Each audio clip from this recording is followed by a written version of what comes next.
All right. I have a question for you today, and it's a very simple question.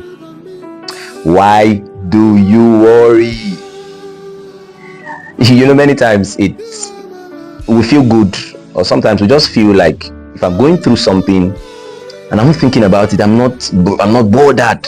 It means I'm irresponsible. So sometimes we just want to dwell in our thoughts. We just want to be worried, carried away with the things that we are going through, and get soaked, absorbed in our circumstances.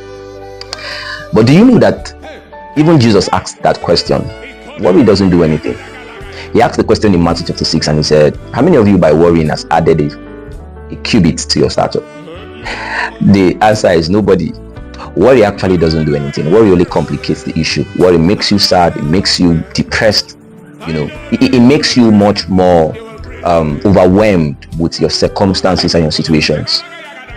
And that's why Jesus wouldn't want us to worry. Worry nothing. Worry for nothing. Worry for nothing. Worry for nothing. There are two types of thinking.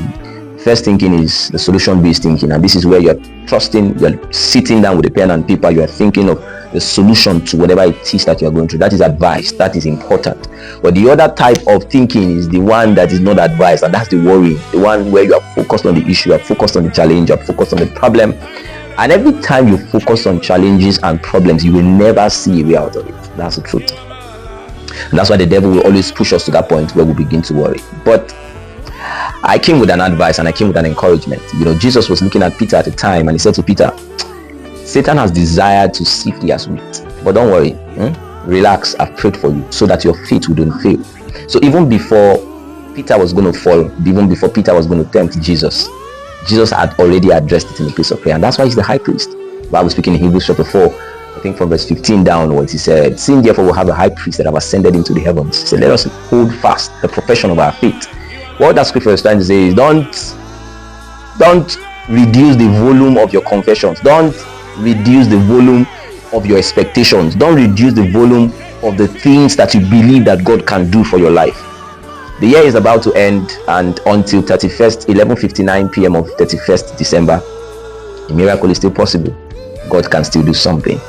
I can assure you that God can come 1 second to 2025, 1 second into 2025, and shock you with wonders.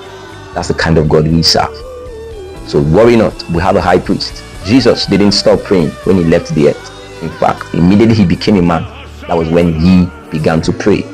Every man is supposed to pray. Prayer is a routine, a compulsory routine for every man. So when Jesus became a man, he began to pray. He ascended into heaven as a man. He's still praying. Jesus is praying for you. Jesus is praying for me. So irrespective of the challenges, do not be overwhelmed by whatever it is that you're going through. The solution is actually older than the problem. So I came to say to you, worry not, because Jesus has prayed for you. God bless you.